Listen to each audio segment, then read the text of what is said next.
from Syarif Hidayatullah Statue Islamic University Jakarta, and thank you so much. I'm so excited that you are joining me on this lesson. In this video, we are going to take a look at the how to solve contextual word problem involving area and perimeter of a square. So yeah, without further ado, let's jump right into it. Before we solve the problem, I just should recognize this shape. Of course, it's a square. And a square is a special kind of quadrilateral. It's a quadrilateral because it has 4 sides, and it's special because all 4 sides are exactly the same length, and all 4 its angles are exactly the same size. In fact, they are right angles. Notice also that a square is formed by 2 pairs of parallel sides. These 2 opposite sides are parallel, and these 2 opposite sides are parallel. And then, the diagonals of square are equal. So, as you can see on the picture here, from a few important properties can be defined a square. And the next topic, you are probably pretty familiar with this concept, but we will revisit it. Yeah, perimeter. Perimeter is just a fancy math term that means the distance or length around a shape. But what exactly does the distance around a shape mean? Well, distance or length is a one-dimensional quantity that we can measure with units like centimeters, meters, inches, or miles. That means perimeter is also a one-dimensional quantity that we can measure with units of length. Okay? Let's say I have a square which has 4 sides and 4 right angles, and all of the sides are equal. Well, let's call them S. So, if AB is S, BC is S, then DC is S, and AD is S. All the sides are congruent. All of these segments are congruent. They all have the same measure, we'll call that S.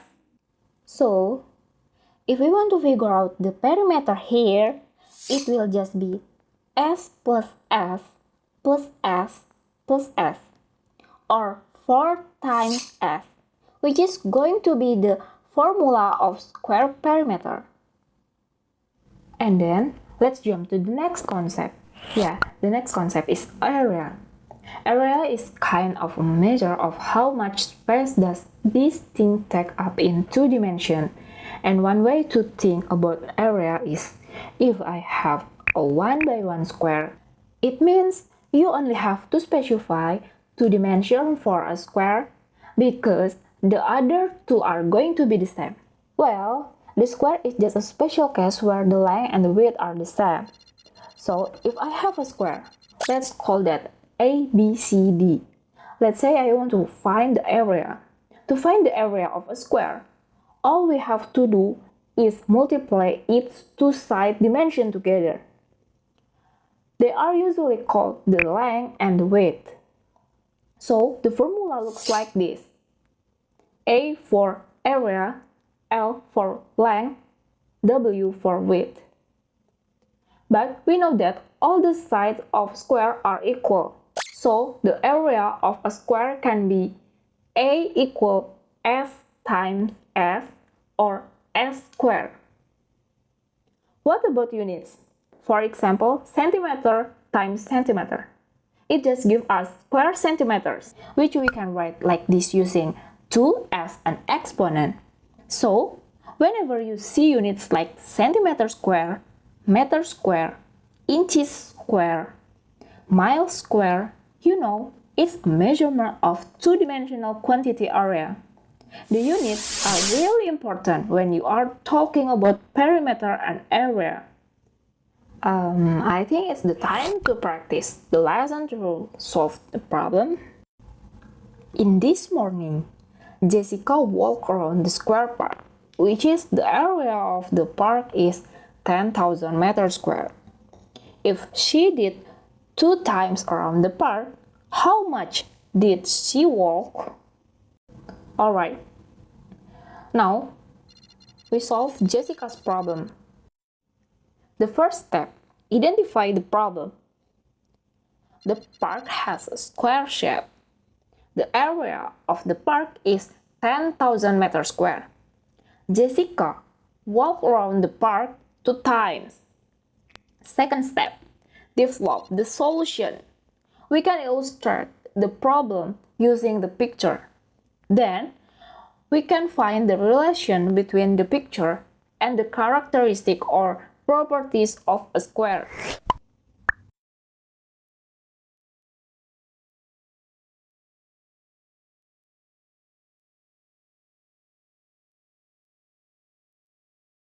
The third step, evaluate or solve the problem. From the properties of the square, we know that all the sides of square are equal.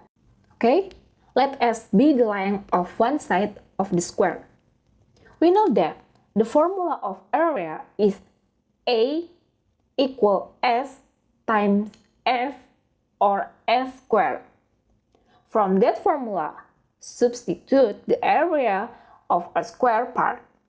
Then, take square root on both sides. We get the result is 100 meters. Now, we have to find out how much Jessica walked in around. Well, the problem means the absolute shortest distance possible around of the square park is equal to perimeter of the square. Alright, a good way to see the perimeter by imagine that you could walk right along the edge of a shape like this four sides of a square. Imagine starting at one of the polygon vertices and then walking along each side until you got all the way back to the point that you start from. The total distance you travel would be the perimeter of that shape. In this case, if the length of each side of the square was 100 meters, the total length Jessica traveled along all four sides will add up to 400 meters. We can write that in a mathematical way like this. Substitute the length of side to the formula. So, the perimeter of a square park is 400 meters. Notice here, 1 times around. And then, we have to find the distance if Jessica walked around the park in 2 times. And we got 800 meters. The last step, access the answer. Check your work again. We can conclude that Jessica walked around the park in 2 times is 800 meters.